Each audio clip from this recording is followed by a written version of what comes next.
power of concentration. And there's actually a lot to be learned from our ancient scriptures, especially the Gita and Patanjali Yoga Sutras. So we'll take some learning from there this evening and also combine it with some advances which have been made in positive psychology over the last 20 to 30 years. In fact, a lot of interesting research has been done in the field of positive psychology, which I'll combine with our understanding of the teachings of Bhagavad Gita and Patanjali Yoga Sutras. The primary questions which we will deal with this evening are: what exactly happens in concentration? And that which is of interest to all of us, whether you are students or teachers or a monk, all of us, we would like to know how we can use this understanding to improve our own concentration. So let's go. I'll be using a lot of positive psychology, so let me tell you a little bit about what is this positive psychology. What has happened in the last 20 years or so is that there's a new branch of psychology which has become more and more popular across the world. It is academic psychology. It's not the kind of self-help books you find in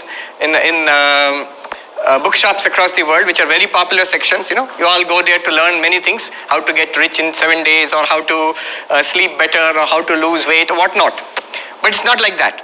It is very rigorous academic psychology backed up by research.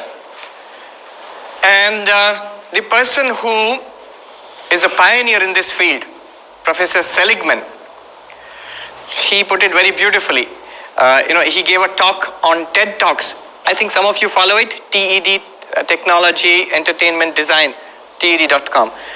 TED Talks, you can look him up, Seligman on TED Talks, and he gave an introduction to positive psychology there. And he started off so beautifully, I cannot resist telling you that that little story he said at the beginning of his talk.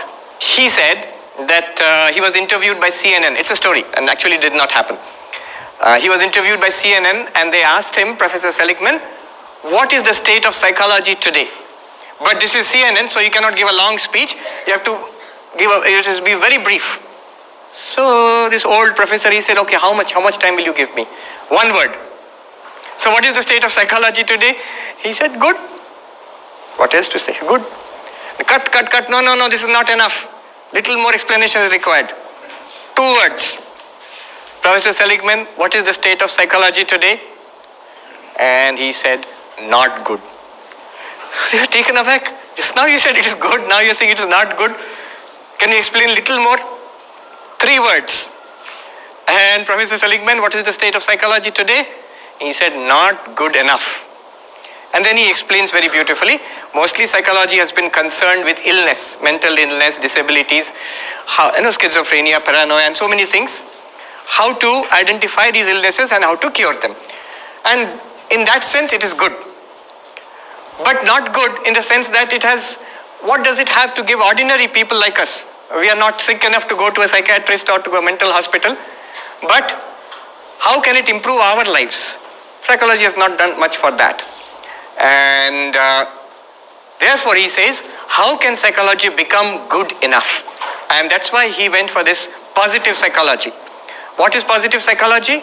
It's basically research into human strengths. Not just human illness and weaknesses, but into human strengths. Happiness, character, and concentration also. So one of the areas of positive psychology which we will use today is concentration. And the person who has worked in this area is that second name there. And if you learn how to pronounce his name, that's it. That itself is an achievement for this evening. If you learn how to spell the name and pronounce it, I'll tell you. It is Mihai Csikszentmihalyi. Mihai Csikszentmihalyi. So Eastern European origin. He has worked in this area for more than 30 years in the United States. And his talk is also there on TED Talks. So if you can look it up. Mihai Csikszentmihalyi, about flow. And he is not as entertaining a speaker as Professor Seligman. is very slow and quiet, but is very profound. So you can learn a lot of things from his talk. Anyhow, the basic ideas I have extracted from the talk, I will be presenting it here along with yoga and the Gita. What he has concentrated upon is how to enrich our life. He says the quality of our life depends upon the quality of our experience. I'll repeat that again. The quality of our day-to-day, minute experience of life, what we are experiencing now. The better the quality of that, better we feel our life is. So the quality of my life depends upon the quality of my experience. And his basic thesis is the quality of experience, on what does it depend? He says it depends on concentration, on focus, on attention. And that's what he has tried to establish. So I will put that in this talk, and we'll see what we can learn from that. This is Mihai Csikszentmihalyi. I took this picture from his TED Talks. And this is the book. He has written a number of books, but this book is really good. All the books are good, I'm sorry, but this book is, it deals with his central theme, his work. And the book is Flow, the Psychology of Optimal Experience. Nowadays it's very easy. I think your library may have a copy, and if not, getting it on Flipkart is of course very easy. He calls it flow. And where did he get this word? He says he was once interviewing a music composer, one who composes and conducts orchestral music. So that in that interview, he asked that composer, what is the best part of your experience, your day-to-day experience? When are you happiest? When are you achieving the most? What do you feel at that time? And that composer, he said this. He says, when I'm composing or you're composing, you feel you are in an ecstatic state to such a point that you feel as though you almost don't exist. You don't exist almost. I have experienced this time and again. My hand seems devoid of myself and I have nothing to do with what is happening. I just sit there watching it in a state of awe and wonderment, and the music just flows out of itself. He's conducting some musical thing, and he says, my hand is almost as if it is moving by itself. That is the highest state of performance which he has experienced. And this is nothing very amazing, you know. It is something that we have all experienced. Especially in a place like this, in an IIT, in IIT Kanpur, many, if not all of you, you would have experienced it while studying, while doing research. To some extent, all of you would have experienced it. A time when you are completely absorbed in your work, whether you are reading something or doing research in a lab or whatever, you're completely absorbed in your work. It's tough, it's demanding, but you know, there's a flow to it. Sometimes you see there's no flow to it. You're struggling. And sometimes you feel bored. I mean, you're not struggling, but it's very too easy and you know what you're doing and it's mechanical. But sometimes there's a flow which comes. This is the word which he has used, flow. And we'll investigate that further. This is important. This is where he begins. Don't take these figures too literally. I'm sure those who are doing research can come up with better figures. But basically what he has done here is, he says, Csikszentmihalyi, he says, our cognitive capacity is limited. We don't have infinite cognitive capacity. We have limited cognitive capacity, and he uses the terms of information technology, IT, to sort of estimate what could be our cognitive capacity.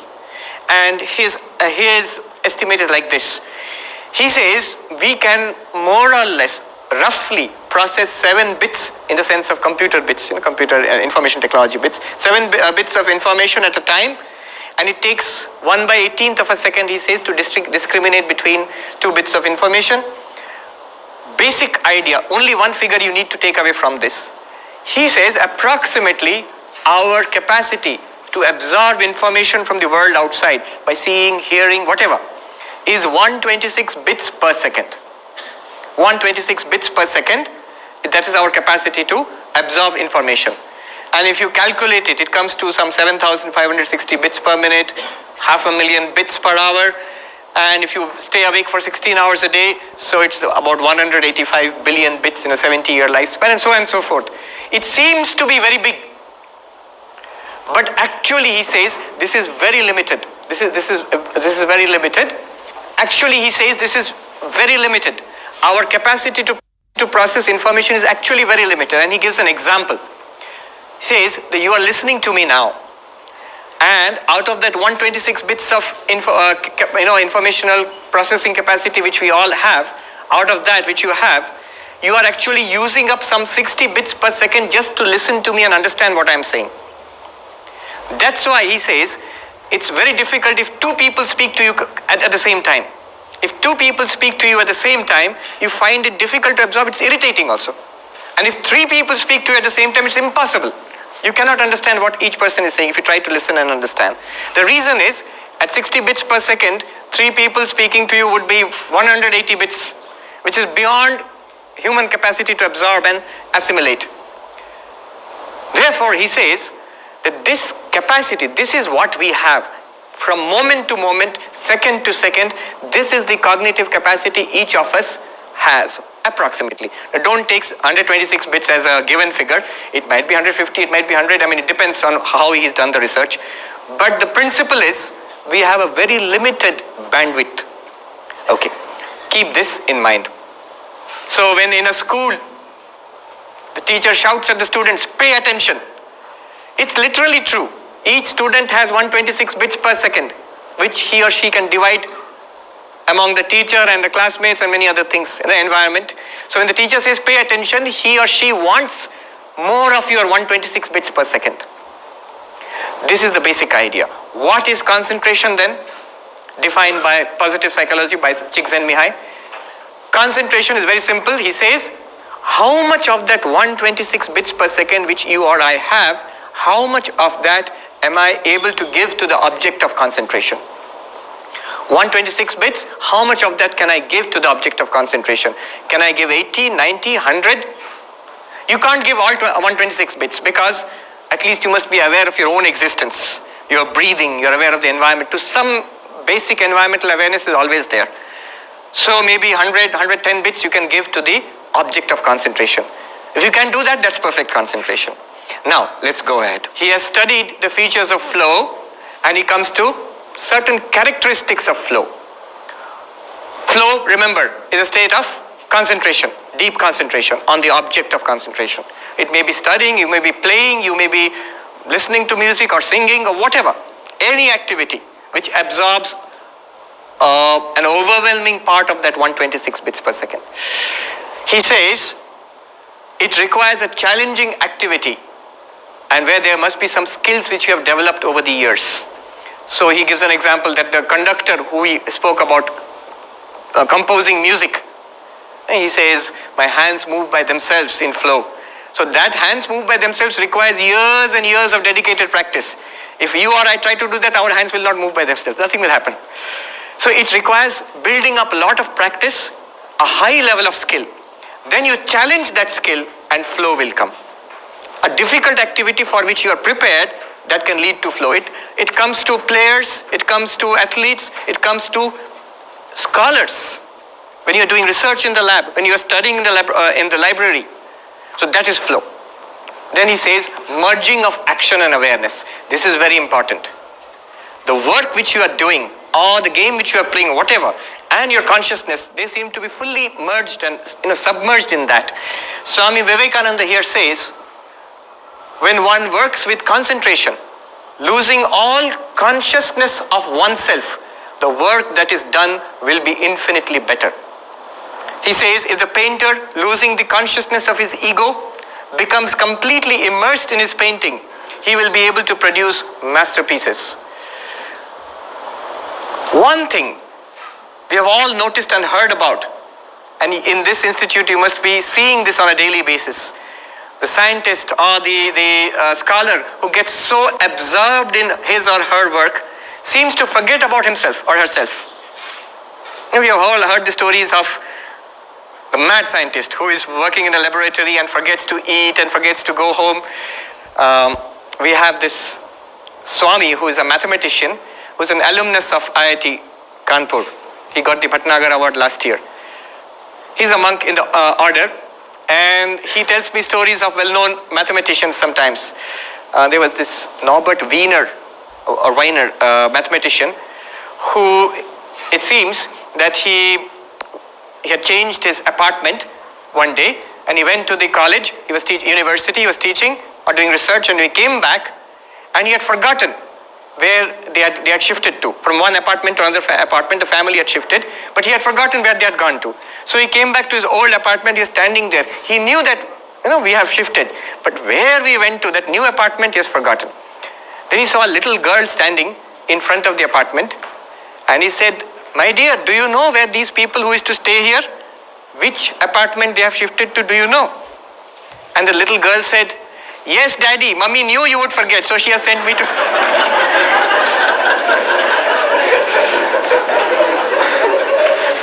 So not only has forgotten the apartment, he's forgotten his daughter also. That happens because out of that 126 bits, such a great amount is absorbed in the work that everything else is blanked out, it's forgotten. And that's why, when you are studying, many of you study with great concentration for long periods of time. You forget that you're exhausted. You forget that, you have not eaten. The reason is that 126 bits is not enough to accommodate the object which you're focusing it on and your personal discomfort also. There's no space left over for that. You're not aware of it. Afterwards, when you finish, you will feel exhausted and hungry and tired and so on and so forth. So, merging of your small consciousness, it's forgotten. Because simply there's no space to be aware. I am hungry, time to go and eat.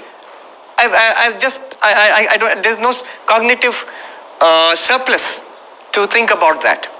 Then you come to the Gita, and Swami Vivekananda says, what does the Gita say? The Gita teaches that all work should be done thus.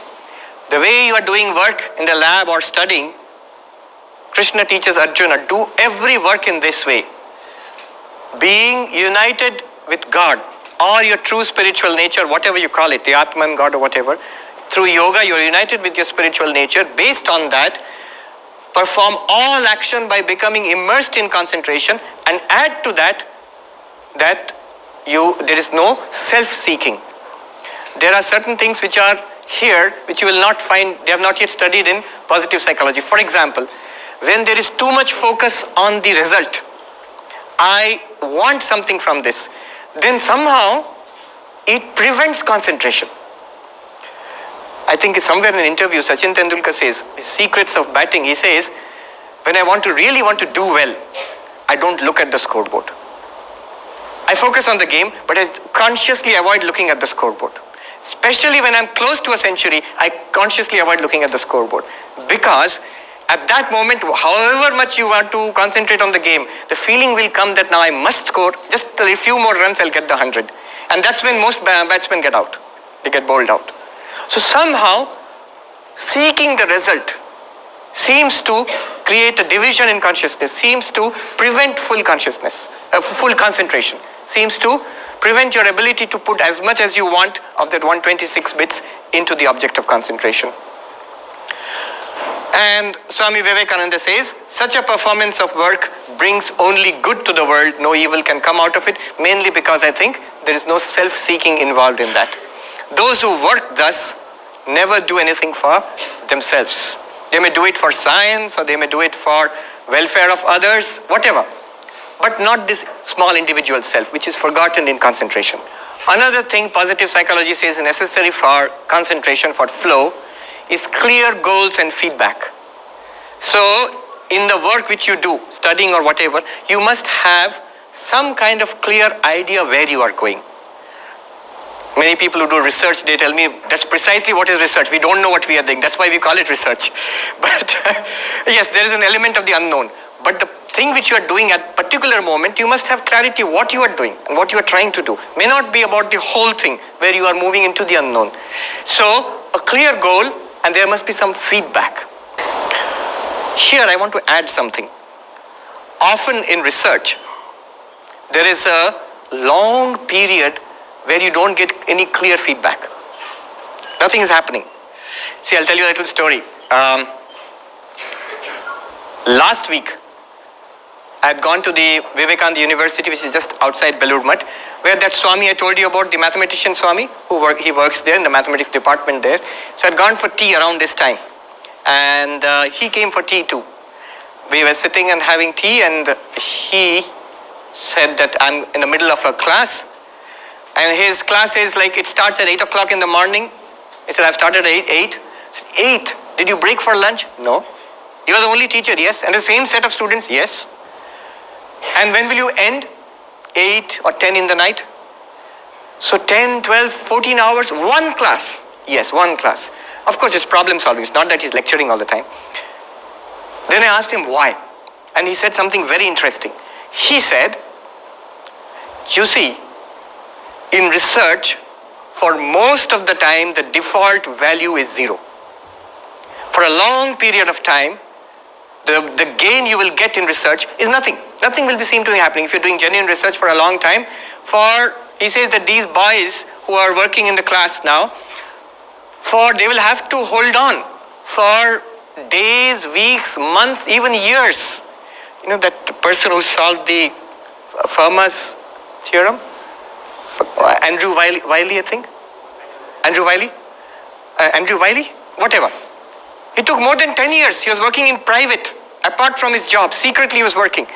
And through all sorts of frustrations. I read the book on that. I don't understand any of the mathematics. But luckily the person who wrote the book also said at the very beginning, I also don't understand the mathematics. I'm going to tell this human story of that person. But the point to be understood there is, for a long time in research, you will not get any positive value. And for that period of time that these boys, they have to hold on. They have to learn how to struggle for hours throughout the day, for days and weeks and months throughout the year, and maybe for years together. If they don't have that patience, then they cannot be good researchers. So one point about this, you know, when you say feedback, it's true. Feedback helps in flow, but sometimes you may not have feedback, and there also that grit is necessary to hold on to the concentration without the feedback also, without positive feedback. And concentration. Fourth characteristic of flow is concentration itself, where there is tremendous focus. One sign of concentration is you forget all other problems in life. It is true. You may have lots of problems at home, health-related issues, maybe issues related to career, what not, even issues related to the environment where you are working. But if you get flow at that time, you tend to forget all it. This is one of the characteristics of concentration. Now, why do you forget? The answer is again simple. Because you don't have more than 126 bits per second. So your mind will not dwell on those things if you put most of it into the object of concentration. So there's tremendous focus. Swami Vivekananda says, to me the very essence of education is concentration of mind, not the collecting of facts. The difference between an ordinary person and a great person lies in the degree of concentration. And you know, when I read this long ago, I read this from Swami Vivekananda, I was not very convinced, because I used to think that difference between an ordinary person and a great person lies in so many dimensions of human personality. Why only concentration? One day, I had a revelation.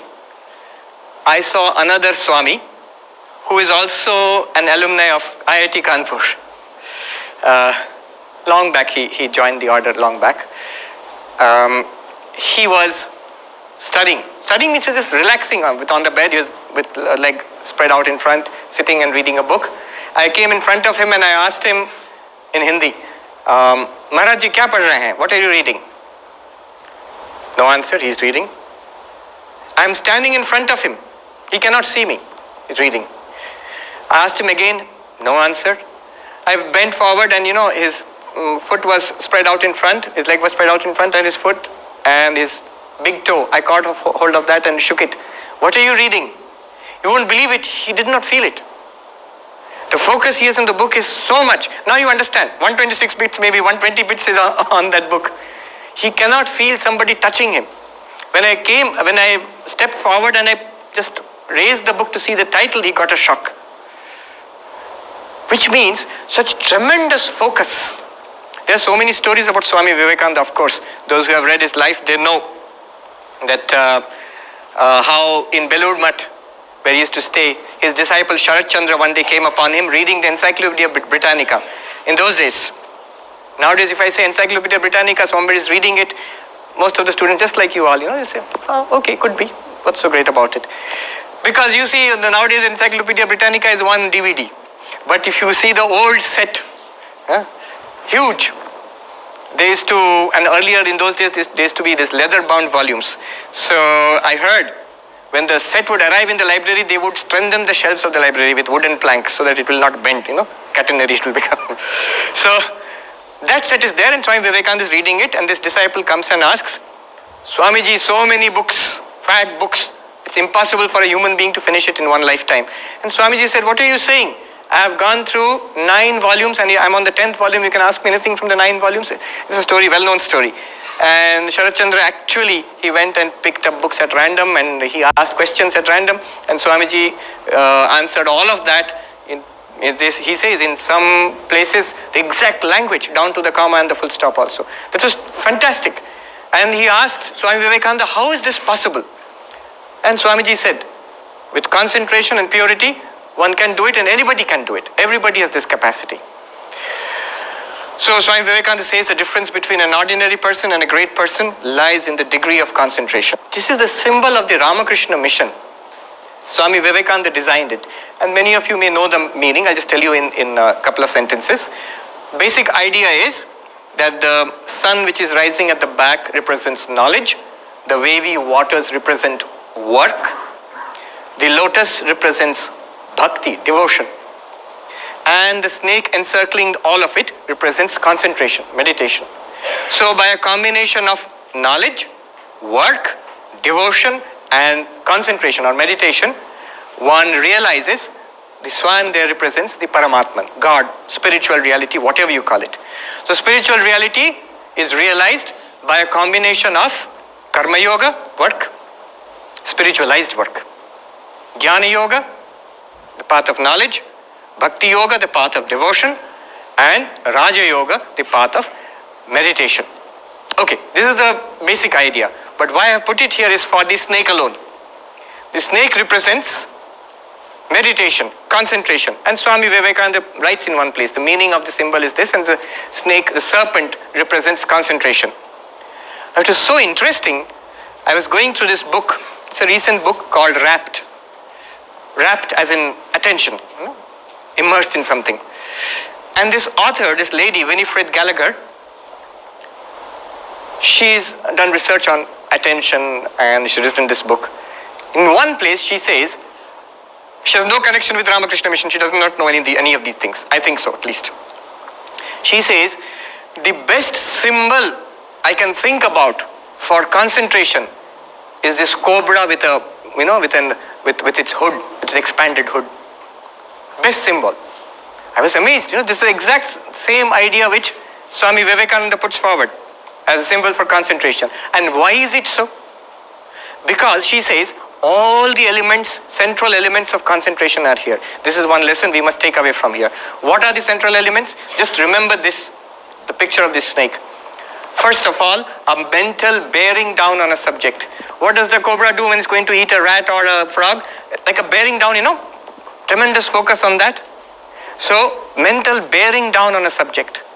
The book or the instrument of work which you are doing, focusing the mind on that. A mental bearing down on the subject. Second, the hood flaring to block out all distractions. The hood of the cobra flaring to block out all distractions.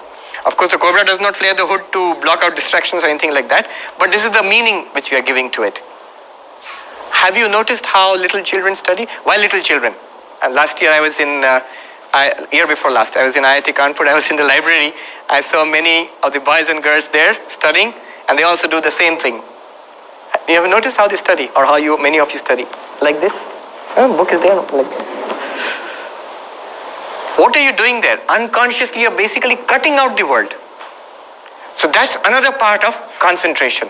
You are pulling out as much of the 126 bits per second which is scattered here and there. You're pulling it out basically and putting it here.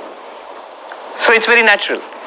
This hood flaring to block out distractions and holding steady in your unblinking focus. A few seconds of that anybody can manage. Couple of minutes of that anybody can manage. But hours and hours and hours of that, holding steady in your unblinking focus. These are the 3 elements. Engage your mind, pull out the bits you have scattered all over in your life, different subjects in your life. You pull it out and pour it here and hold it. Like that mathematician Swami, 8 hours, 10 hours, 12 hours on one problem. I was joking with him, did you leave the students for lunch break? He said, no. I said, they'll faint. I said, okay. Once they recover consciousness, they can do maths again. Along with this, one more point, which is not mentioned as yet by Csikszentmihalyi or positive psychology, but Swami Vivekananda insists on this. He says, along with the development of concentration, we must develop the power of detachment. We must learn not only to attach the mind to one thing exclusively, but also to detach it at a moment's notice and place it on something else. You see, many of you have good concentration, otherwise you wouldn't be here. But there's an ability that if you can pull your mind out from one thing and then put it totally into another thing, that's a tremendous ability. It seems, I read in Napoleon's life once, he could do so many things at a time. Writing letters back to Paris about the construction of bridges, writing about the new financial system, writing letters about the direction of the military forces in battle, and so on and so forth. Writing to his wife, Josephine. Somebody asked him, how do you do all that? And he said, see, I have this cabinet. This was time before computers came. So I have this cabinet in my mind, drawers. So when I want to work on the army, I open that drawer and shut all other drawers. When I want to talk about finances, I shut the other drawers and open the drawer about the finances, and so on and so forth. And when I shut all the drawers, I go off to sleep. He had the ability to go to sleep at any time he wanted. Now that's a tremendously organized mind. But it shows the structure of the mind. It matches with what we have been studying here. And Swami Vivekananda, this is a famous quotation. Education is concentration of mind.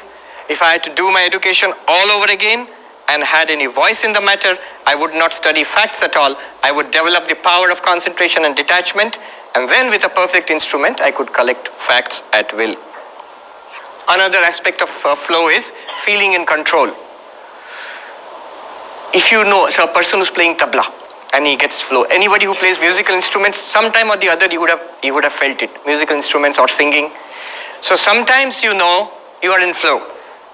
And you must know how to play that instrument pretty well. There must be a sense of control. If you don't know what you are doing, you'll never get flow. It'll just be straining. It'll be tension and strain. Loss of self-awareness, we spoke about this. We'll just leave this one out for the time being. Another aspect is transformation of time. Again, we have experienced this. There's a time distortion. When you are in flow, hours seem to pass by very quickly. When you look up and you see the clock, and you find that already 2 or 3 hours have gone. You don't feel that you've been sitting there for 2 or 3 hours.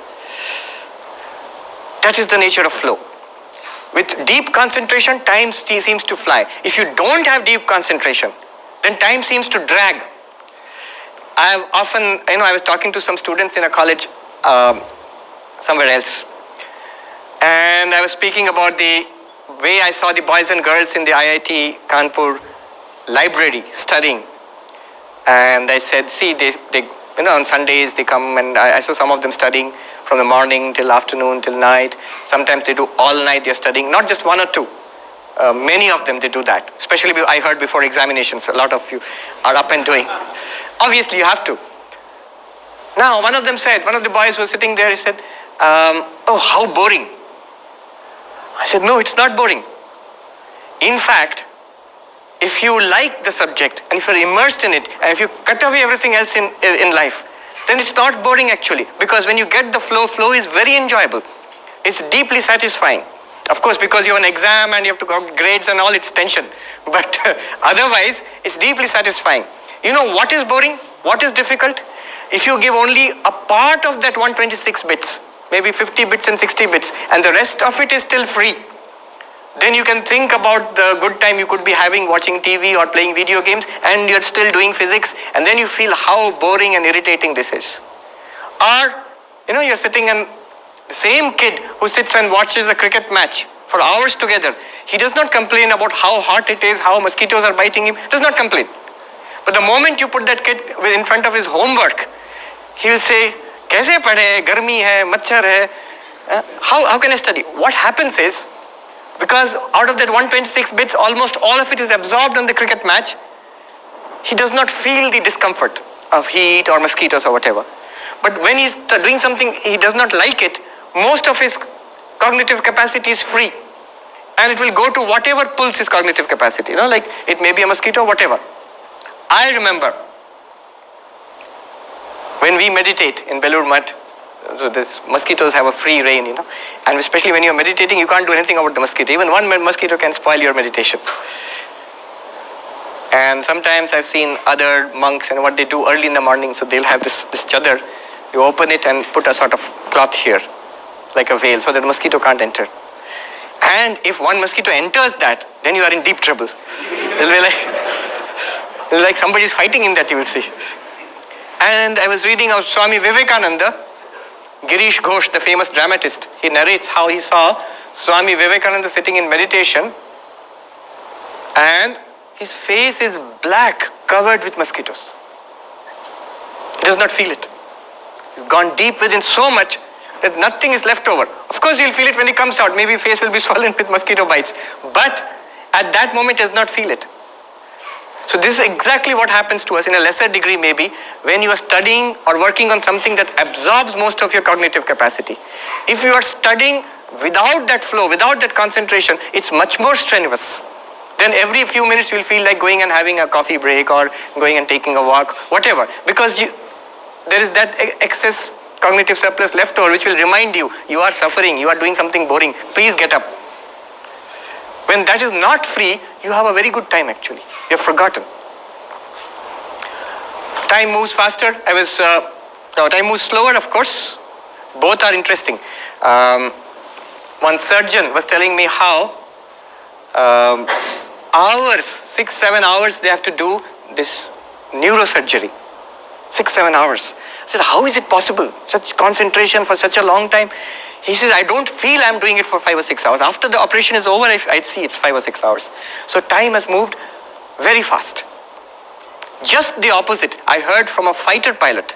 I was sitting in the airport and this gentleman is retired Air Force pilot. He's not retired, but he's in the Air Force now. At one time he was a fighter pilot and he was telling me how he ejected from a plane which was crashing. And he spoke to the air traffic control, gave a mayday call and he's saying that I'm ejecting at such and such position. And he says, I was feeling irritated at that moment. Why is the traffic control, the military air traffic control, why are they taking so much time to respond to me? I'm in an emergency here, seconds count.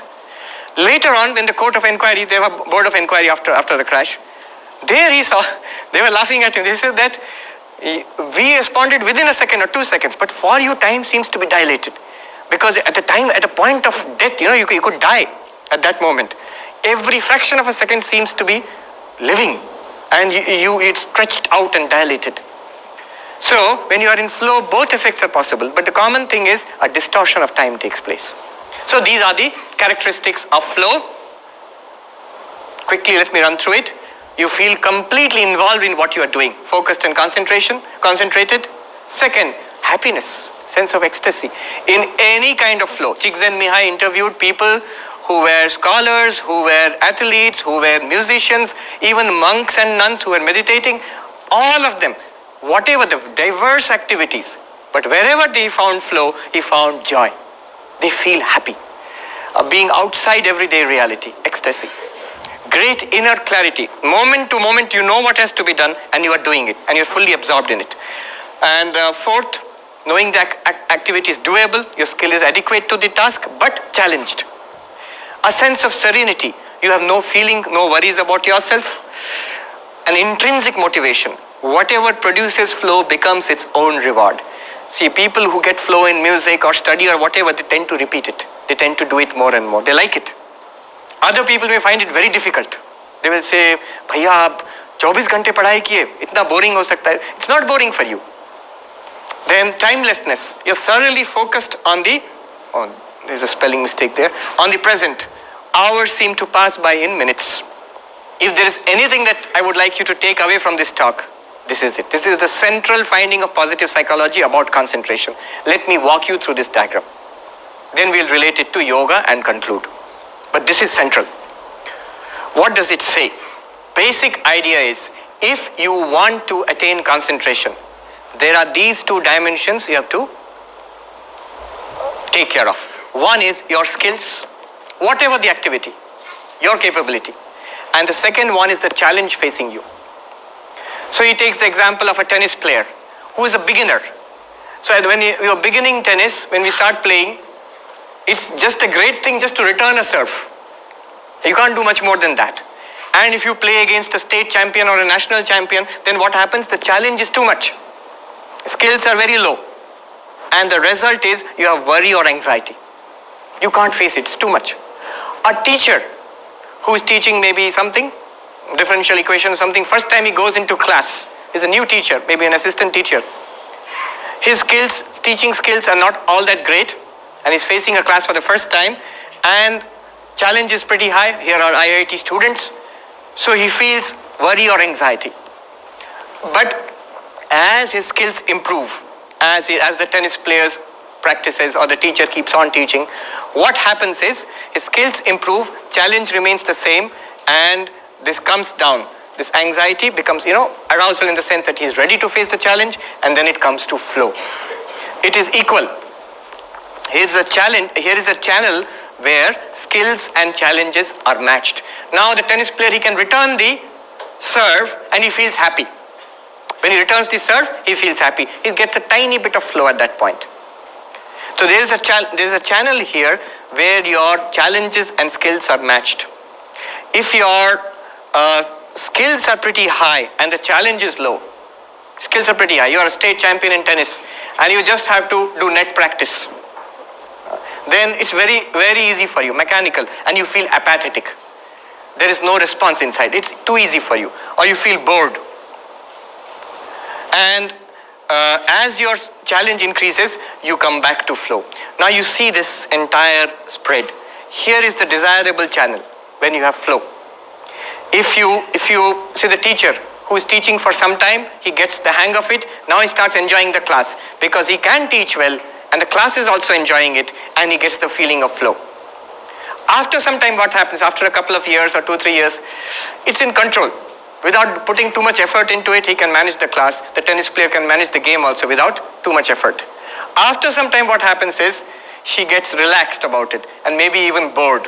There he requires higher challenges to enter into flow. The basic idea, the crucial idea, the point of flow, the channel of flow also is dynamic.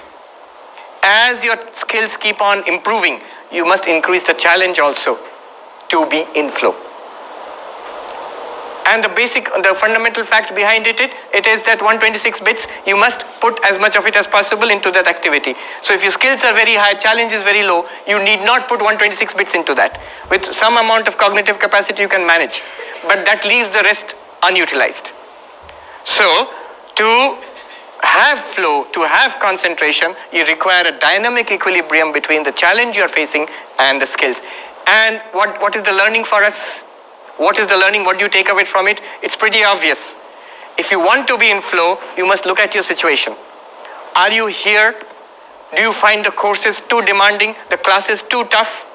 Then you must reduce the challenge and work up your skills. How do you do that? You maybe have to parse the subject matter into smaller bits, which you can focus at a time. Maybe you need to get help from your seniors or your professor. Many ways in which you can build up your skills and at the same time reduce the challenge by taking it into smaller bits, parsing the material into smaller bits. The opposite, are you feeling bored in a class? Are you feeling bored in a course? Then increase the challenge. I remember one Swami, we were attending a class together in Belur Math, and I found the class boring.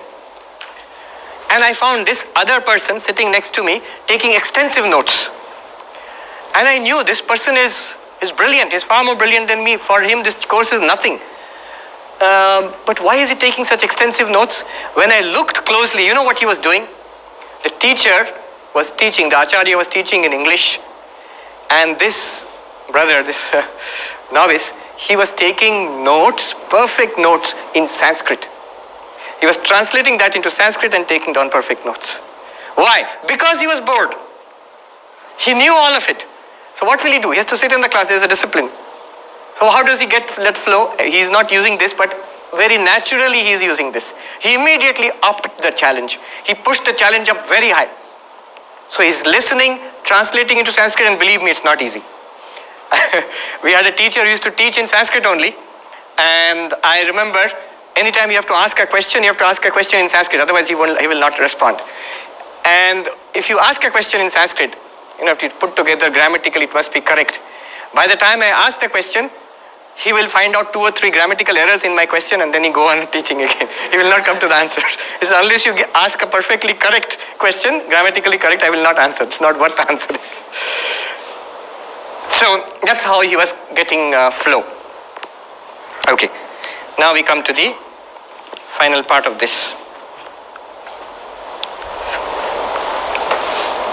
Csikszentmihalyi, in that book, Flow, Psychology of Optimal Experience, he says the similarities between yoga and flow are very strong. He has a few pages on yoga, on Patanjali Yoga. He has studied literatures from all over the world, and he says in that book, the similarities between yoga, Patanjali Yoga, and flow are very strong.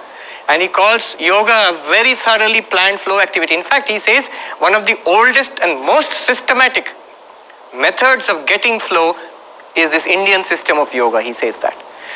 Now, I'm not going to teach you yoga now, but I'll give you the basics of yoga and how we can use it for attaining concentration and flow.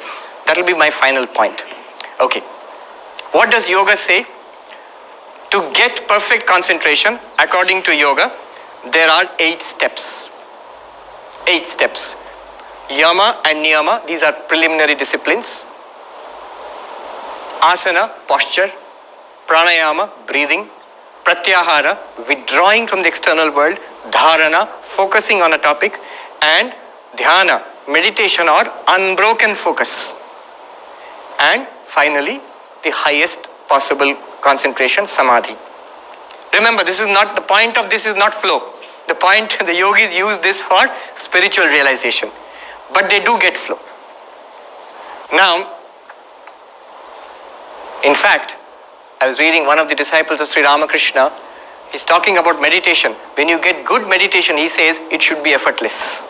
And one of the characteristics of flow is effortlessness. Before flow, there is effort. When challenge is more, skill is not so high. Then you get into an effortless mode, which is flow. Without, if the skills are high and challenges are low, even there is effortlessness, but there's no flow because you are bored then. So when you have flow, there's effortlessness. Okay. Now how do you use this for flow? Yama and niyama would be a moral life, a clean life. That's important. Yama and niyama, specifically a disciplined life. A rhythm is necessary in life for generating concentration and focus. There's a story about Sethji who went to a Swami in the Himalayas. Humko dhyan sikhaiye, yog sikhaiye. And the Swami started, all right, very good, sit down. First, Satya, you have to tell the truth. Ahimsa, you should not hurt anybody. Brahmacharya, self-control. Yama. Then the Sethji got disgusted. I said, Arey Mahatma ji, हमको ध्यान सिखाइए, प्राणायाम, आसन, प्राणायाम, ध्यान सिखाइए. ये क्या सच बोलना है, झूठ नहीं बोलना है, ये सब क्या सिखा रहे हैं हमको? Then that Swami said, तुम अष्टांग योग सीखोगे या विकलांग योग सीखोगे? Ashtanga is 8-limbed, and Vikalang means 2 limbs are not there. You want to remove morality and discipline from your life, just want meditation. That is not Ashtanga Yoga, that's Vikalanga Yoga. It's not possible. And then that Swami told that businessman, it's a story. He said that black money par asan bichha ke dhyan hoga. You've got lots of black money which you have hidden under your bed, and you put an asana on top of it and sit for meditation. Dhyan hoga kabhi? Never. So, a certain amount of morality, a moral life first, a disciplined life second, then third, what is required for flow? Third, asana. Asana need not mean that you have to sit in Padmasana or whatever. It simply means posture. What posture? They have found that sitting straight, not rigid, not like like a robot and savdhan, not like that. Relaxed but straight, where the head and the neck and the spine, the chest and the waist and the spine are more or less in one straight line. Relaxed, but not drooping. You can see the difference it makes in your mental attitude when you more or less sit up straight. After you get flow, one may concentrate on, your already mind is there. That's not important. But before that, a good posture is important. Pranayam, there is a connection between breathing and concentration. Positive psychology, till today they have not talked about it. It's an area, these are areas of research. But there is a connection. One thing you will notice, the kind of breathing when you are tired, when we feel tired and sleepy and dull, is one kind of breathing. Often you will see it comes from the left nostril. When you are excited, angry, or working physically hard working, physically doing something, then right nostril. When you're jogging or playing, you'll see most of the time breathing comes from right nostril. And they say in concentration, breathing will come slowly from both nostrils. Anyhow, you need not go into all that, but basically breathing, just some amount of deep breathing helps. Even physiologically it makes sense. If you oxygenate your blood and all, concentration is better. Then pratyahara, withdrawing your cognitive capacities from the world outside. Remember the snake with the hood, cutting out the world, pratyahara. Not thinking of other things. And here you need to be a little intelligent. Suppose I'm concentrating. Many times school students say this. If I look at my book and try to concentrate, I fall asleep. Or I'm looking at the book, half an hour later, if you ask me, what have you read? I can tell you my mind went all over the world, but I cannot tell you what was there in the page in front of me. So many are smiling and think it's a common problem. But not so much here. Many of you have good concentration. So here you have to be a little intelligent. Pratyahara, withdrawing the mind from the world outside, even from your own body, you take the help of, for example, active reading. You know what is active reading? You underline, take notes. Maybe you will never need to read the notes again. But use your hand. The moment you start using your hand, it takes some more of the cognitive capacity from the world outside and puts it there. Use a computer, use feedback, block out the noise. In many ways you can concentrate your mind. One very powerful way of concentration is curiosity. Curiosity. You can arouse curiosity. You know how powerful curiosity is. In a train I saw a little baby crying. And many of you have seen this. Child crying like anything. And when the mother or the father suddenly comes in front of the child and does like this, or gets some toy and swings it in front of the baby is screaming. But in front of that suddenly some strange thing you put, stop screaming and look in wonder. At least for 1 minute it will look like that. It will forget to cry. Curiosity is very powerful. And we also have that power. So how do you use curiosity? Maharaj, I don't want to read all these. Exams are there, that's why I'm reading. I don't want to know also all these things. But you can artificially induce curiosity by asking questions or setting up a problem before you go into the material. Often what we do, a mistake we do is, read the material, then solve problems. But you set up a problem, then start reading the material, then it's a voyage of discovery. It's not just learning something which you will apply later on. So these are tricks which you can use to engage your cognitive capacities in the study material. So pratyahara has to be done intelligently. It should not be a struggle. Then dharana is focus. Dhyana, holding on to that focus. This pratyahara, I remember Swami Ranganathananda ji. He used to come to IIT Kanpur campus long back, I think in the 70s maybe, or 60s. I have seen his books in our Belur Math library, the books he donated. He was a voracious reader. All of his books, you can easily know it is Ranganathananji's books because they're all heavily underlined. Lot of remarks are there where he agrees, where he disagrees, where something reminds him of something else. Questions he has got. Everything he puts down. Now imagine the kind of involvement in that book. The Bhagavad Gita also says this. In one chapter, Sri Krishna asks Arjuna, be completely concentrated on God. So I'm sure, just like you, Arjuna would have scratched his head. Then he says, if you cannot do that also, then whatever work you are doing, you connect it, you offer it to me. So the daily work which you are doing, your studying, your work in the kitchen or your work in the office, you offer it to God. You connecting your daily work to God. Now you see how concentration is helping concentration by involving other things in the world. Swami Abhedanandaji, one of the disciples of Sri Ramakrishna, I read a reminiscence by a young person He said, when I was young, I used to go to visit Swami Abhedanandaji, and he would meditate. He was quite old at that time, and I would see he would meditate. He would sit for meditation. He would rock his body back and forth a little bit. Then, as if he's a stone statue, he will sit, and that's it. 3 hours later, he'll open his eyes. Like a rock, he's sitting. And this boy, he would ask, Swamiji, within 2 minutes I get bored. How can you sit like this without moving at all for 3 hours? And he would joke. In Bengali, he would say, Budo Shadur Dhyan Kina. I'm an old monk. I've been meditating for so many years. But it is this thing, ability to pull everything out from the world and put it on the object of meditation. Swami Vivekananda, it was natural for him. In New York, he used to go for lectures, and in those days, he used to have trams, or in San Francisco, I think. And he would go on the tram, and he would get so absorbed in his thoughts, the tram would take the entire circuit of the city and come back more than once. And he would be ashamed of this, He would say that, oh, you have to remind me, I have to go for the class. That concentration, tremendous concentration was absolutely natural to him. There are so many stories about that. And that focus, dharana is focus, dhyana is unbroken concentration, deepens into, let's call it flow. Let's call it a higher kind of flow. So here I'm breaking it up again. Moral life, disciplined life, good posture, deep breathing, regular breathing. Don't be like a boiler. Regular breathing.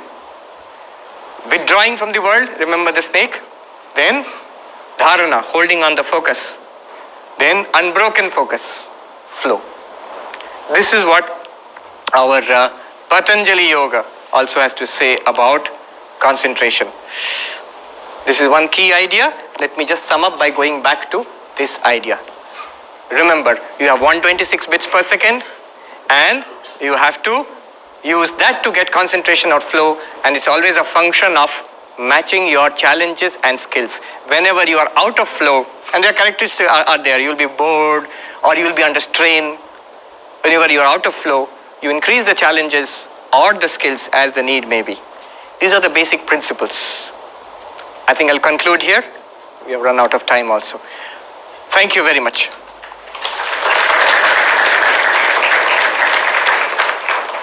True. Clear goals. You have to have clarity about the goals. Swami Vivekananda puts it very beautifully. Make sure what your end is, goal is. Then he says, forget the ends and concentrate on the means. Our main problem is we are too focused on the grades and getting the IIT degree, and then getting this high-paying job, big pay packet and all. If you keep that in mind most of the time or all of the time, then you are not focusing on what is in front of you. That will happen. If that is your goal, keep it there. But don't keep on thinking about it. It's no use thinking about it. Once you have set up the goal, Swami Vivekananda says you forget the goal. What it says here is, clear goals are necessary for flow. If your goals are not clear, you will always be in anxiety. You'll be anxious. If you don't know exactly what you're doing at this moment, you will not get that flow. It's one characteristic of flow, that a certain amount of inner clarity has to be there, what I'm doing. But the eventual goals, you should keep them in the background. Fix it, keep it in the background. There seems to be a deep connection between mental purity and concentration, deep concentration. You will say that that's not necessarily so. We know many brilliant people who lead wayward lives, but they are very brilliant. True. But you see there again, if that person had more pure mind, I would say his work would be even more brilliant. It's a hypothesis, but it seems to be like that. I mean, a lot of people, in your personal experience also you see, if you have a clean life, an uncomplicated life, you can actually concentrate much more easily on your work. It's that simple. Question? Yeah. ये आपने point out नहीं कराया, लेकिन मुझे पूछना है, कर्म करो और फल की इच्छा ना करो, इसमें कितने % सच्चाई है इस सेंटेंस में? कर्म करो और फल की इच्छा ना करो, ये कैसे पॉसिबल होता है? True. Yes. I'll take a few minutes to answer this. There's some chalk here.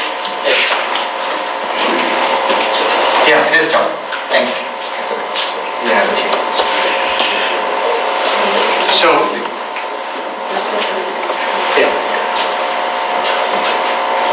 When we want results, what is mentioned, what is actually spoken about in the Gita when you say you have, do your work and don't ask for results. It means results for ourselves. And that's okay, because most of us, when we mean results, karma ki phal, we mean phal for ourselves, results for ourselves. Now, the traditional idea was, what do human beings want? Life. Is there life for this?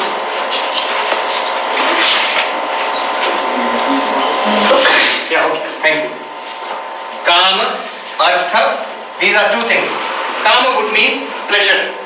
Any kind of sense pleasure. You want to party and make merry and all that, that comes under Kama. Any kind of sense pleasure.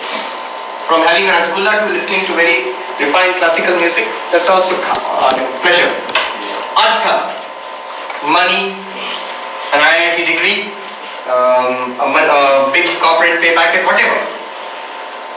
Money, success, awards, head of the department, whatever. So all of that comes under Artha. Now these are what people want instinctively. What people want instinctively. What religion, any religion, will tell you is, both of these have to be regulated by Dharma. Dharma means morality. It's not unlimited Artha and Kama. They follow the rules of society, they follow the rules of decency, of morality, of law. To as much as possible they do. To more or less they did do that.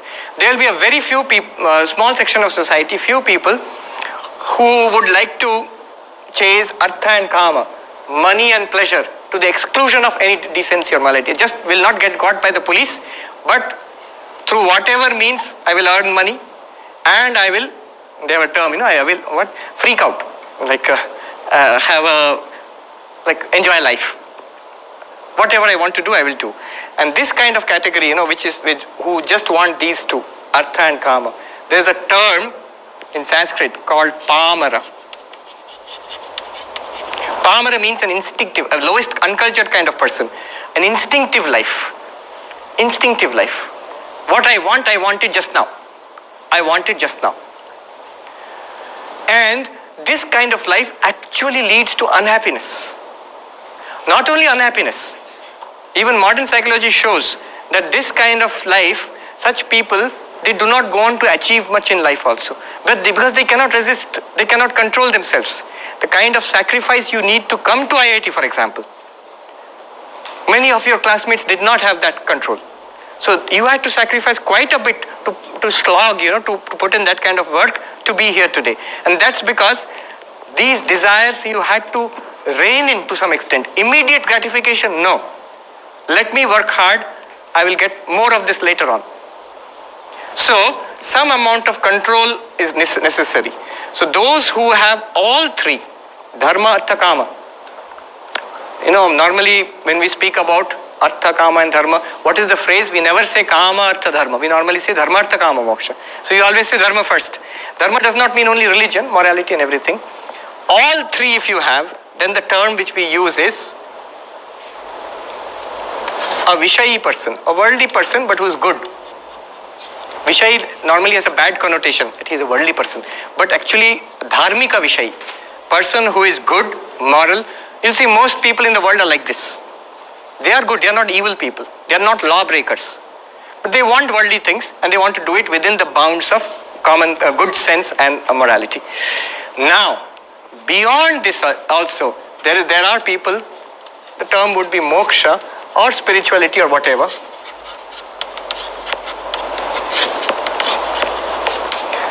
There is a certain group of people,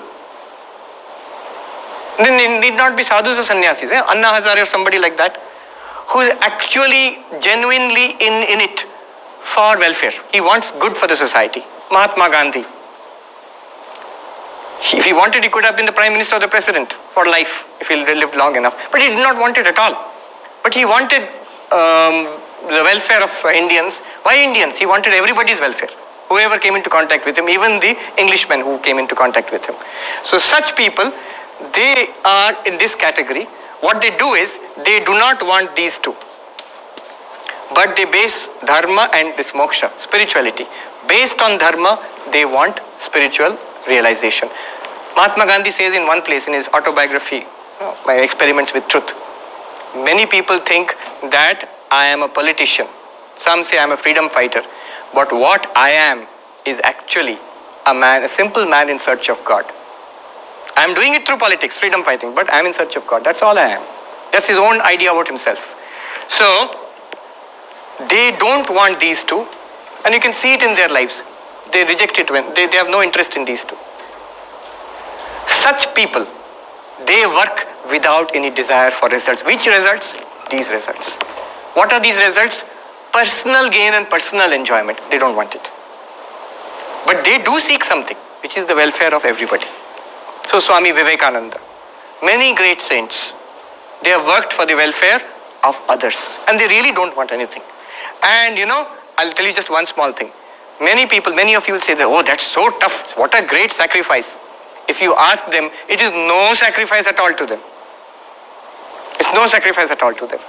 They would not be doing anything. What is a sacrifice? I want to do that, I'm not doing it, I'm giving it up, and then I'm doing something. So a mother who could have a very good career in the corporate sector, she gives up her job for her children, and she later complains that you fellows, you have no gratitude. I sacrificed so much for you, because she has the feeling. She has sacrificed something for the children. Truly she has. She wanted that. She did not take it up for their sake.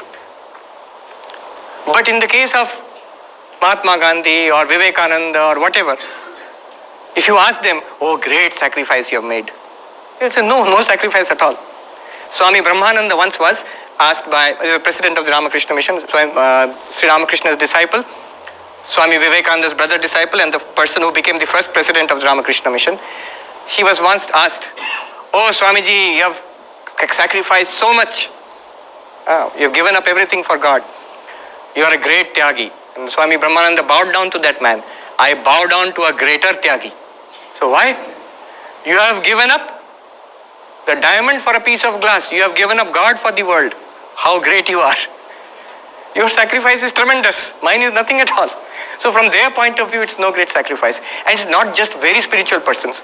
Anybody who's doing work for others, you will think it's a sacrifice. If you ask them, they'll say, no, I enjoy it. I met a number of social entrepreneurs. And somebody was telling me, Swamiji, you have sacrificed so much. I said, no, it's not a sacrifice. I really enjoy this. If I had to do what you are doing, it would be a sacrifice for me. And I asked those social entrepreneurs, none of whom are Swamijis. And all of them said the same thing. None of them feel that we have sacrificed our corporate jobs. They had big corporate jobs. They gave that and they came to this kind of a life. So they are actually, giving up the results and doing work. It is in this sense. In this sense. Okay, I gave a fairly detailed answer to that one. Should we wrap up now? Okay, one. Afterwards. Take some more questions, but let us first thank Swami Sarvapriyananda ji once again, because now he is available for the second time in 2 years. So for thanking him on behalf of entire IT Kanpur, we have with us our Honorable Director Sir. I welcome Director Sir to say a few words and thanks from you.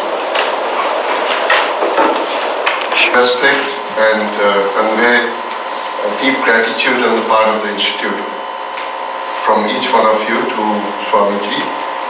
I was truly listening to him with very rapt attention, and I don't know, maybe we are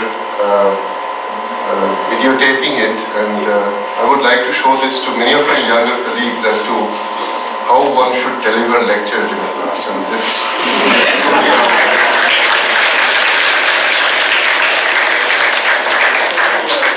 a model exposition as to how one should deliver a lecture. In fact, I must share with Swamiji my own experience.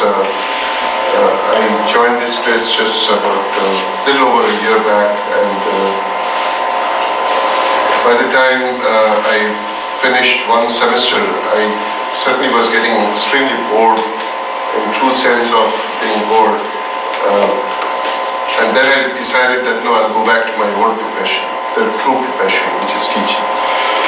And I started teaching again, and I continue to teach now. Somebody was saying that, why are you taking this extra pain?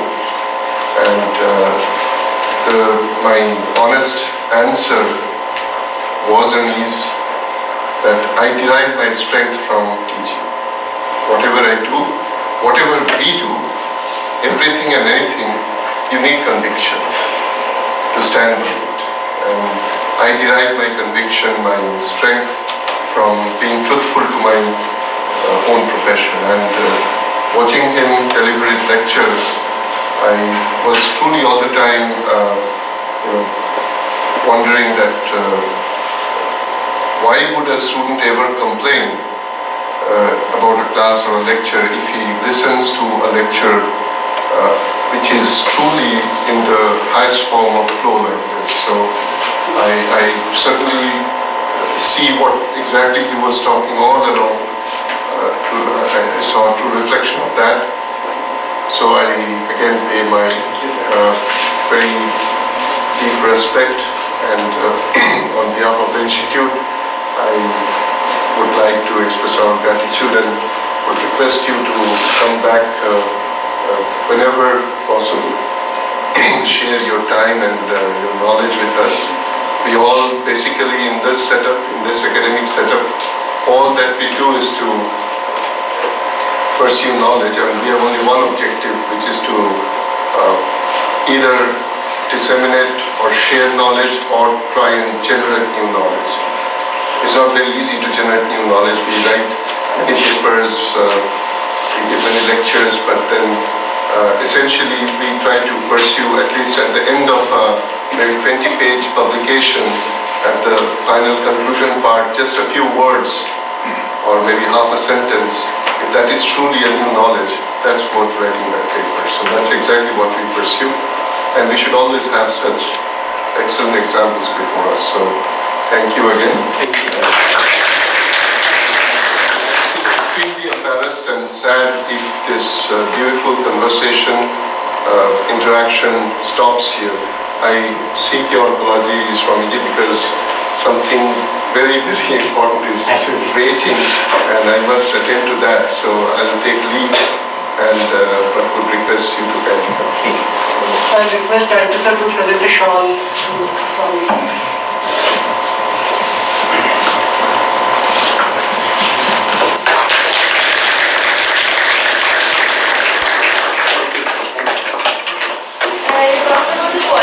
Depends on our quality of our experiences. Yes. And do you believe that quality of experience varies from person to person as per the situation? Obviously, as per the situation, but the focus of this talk was each person, how each person can enrich his or her quality of experience. And how do you do that? One word answer, by flow, by concentration. Whatever your situation is, if you concentrate there on whatever you want to achieve, what is in front of you, then you get a richer experience. The principle here is how much you concentrate and what you concentrate on. Just now in this place, how much you are concentrating and what you are concentrating on. So there are so many things here. Here is a lecture going on. Also in your mind will be that I've got such and such things to do next. But if you're concentrating on that, then your experience will be one of restlessness. You like and you're concentrating on that and you're thinking about it and how to apply it in your own life, you're getting a richer experience in the same environment. You understand? There are many elements. What will I pick out of that and how much I can concentrate on that? That will make your experience very rich. It's a very tough life, some people. Absolutely. Yes. But that what we have seen, so many stories of young boys and girls coming from very tough backgrounds, poor people, educationally disadvantaged and struggling and making their way up, maybe coming to IIT and other places. Anand Kumar gave a talk there, Super 30, and how so many disadvantaged children are making it here to this campus and other campuses and doing well, not only academically, even people who are physically challenged, and they're doing so well in some areas of life. So from a very tough background, one can do well. Not necessarily that they will do well, mostly don't, but they do well. And again, just the opposite, from very privileged backgrounds, how many, especially teachers, I have been a teacher for more than 20 years, we've known how many boys and girls from very privileged backgrounds, parents are highly educated, they are well off, and they have got every facility, and it completely spoil their lives. So the background is important, but what is important is what you make of that background. And how do you make something of the background? By choosing what to concentrate on and how much to concentrate on. I'll end with this. Milton, the famous English poet, he says in one place, the mind in its own place can make a heaven of hell and a hell of heaven. The mind in its own place, the mind by itself can make a hell of heaven and a heaven of hell. How? By this method. By what you are concentrating on in your environment and how much you are concentrating there. So those boys and girls from very tough backgrounds who made it to IIT, if you ask them, they had extremely disheartening circumstances in their life. But they had one area, their studies and how it will open up better avenues in life. And so they picked that element to concentrate on. And they ignored everything else. I've seen people, young boys and girls, completely depressed, mental breakdown. Why? Because they had some genuine problem in life. It may be a relationship problem, maybe a health problem, maybe a grades problem, whatever. And what did they do? They concentrated totally upon that. They will say that, no, how can I not concentrate on that? It's pulling my attention. It is not pulling your attention. It's a conscious decision. If your default setting is that, you will be pulled into the depression, into the cycle of depression and sadness and failure and misery. But it's a conscious decision. That setting, it's not a fixed setting. You can change the default setting. You can actually consciously choose what you're going to think about and how much you're going to think about that. Okay? And tomorrow, we'll take it up after the class. Tomorrow and day after, the classes, the lectures will be very different, not like this. They're going to be very serious, concentrating on Vedanta, very advanced Vedanta. So I'm not discouraging you. I'm setting up a high challenge for you to get into flow. Do come. Thank you.